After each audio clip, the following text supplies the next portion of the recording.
Greetings from Snake Mountain Boat Works on Friday, September 6, 2024.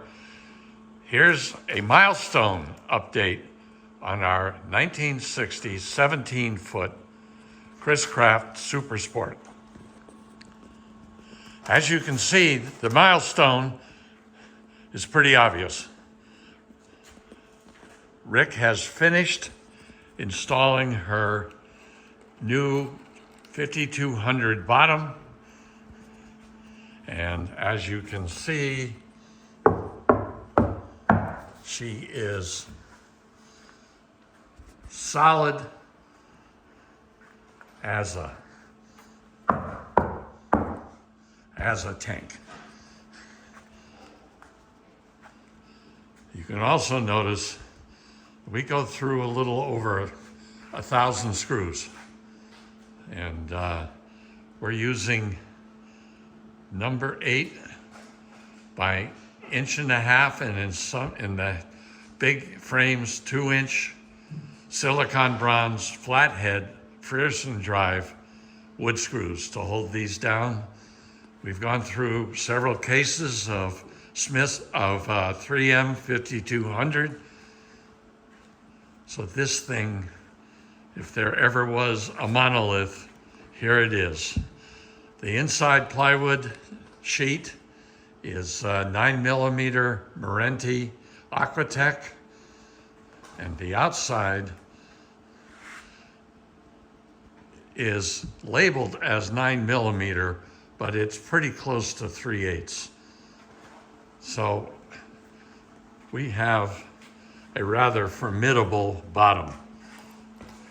And if you remember from an earlier video, because of the fiberglass, Rick had to replace the bottom 2 planks, the chine plank and the one just above it, on both sides of the boat.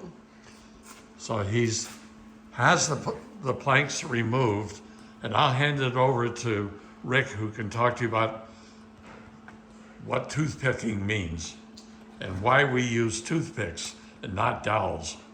Well, for one thing, toothpicks are easier to use. They're already cut, and you use just as many as you need to fill the hole up so it's nice and tight. And we use Gorilla Glue, and that stuff bonds like there's...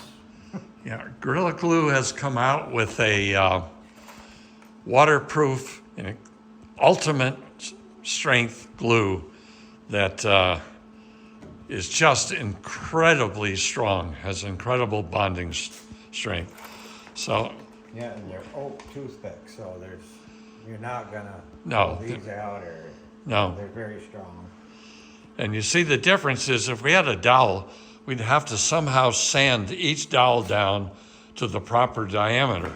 But as you see, as Rick is working here, these holes have all sorts of different diameters.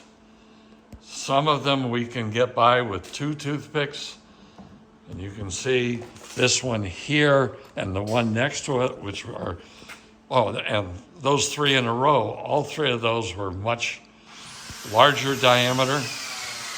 So we can just keep shoving toothpicks in until we have an absolutely tight fit. We shave them off with our Multi-Master machine and sand it down, and you have a perfect surface, a perfect medium for driving new screws. You'll never put a screw in. Yeah, you see them right here. So these have already been toothpicked, and you can see every one of them is absolutely solid. Yeah, and when you go to put on your new planks, you got to pre-drill it. So you got a pilot hole for it to go in. Right.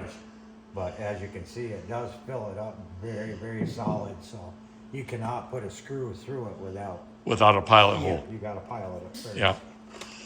And so what we'll be doing next is applying 4 coats of Smith's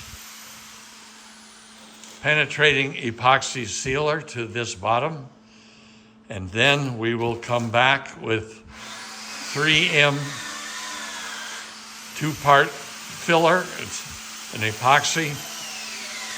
We'll have to go over it probably 3-4 times, sanding in between as we get close to the surface.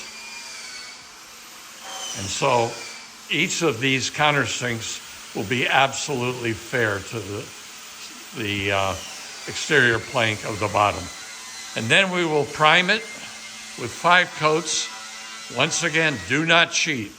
Yes, Interlux 2000E barrier coat is incredibly expensive to buy, and it's incredibly cheap to own. Once we have 5 coats on, alternating between gray and white, you'll have a surface with absolute barrier to moisture. Finally, we'll finish, as we should with most post-war Chris Crafts, a Pettit hard racing bronze bottom paint. So Rick will be toothpicking, and once he's finished, he can begin cutting the chine planks and the next plank up. And when we get back to you next week, she's going to look even different than she does today. So that's our update on Friday, September 6, 2024, on our 1960 17-foot Chris Craft Super Sport. Thank you so much. Bye-bye for now from Snake Mountain Boat Works.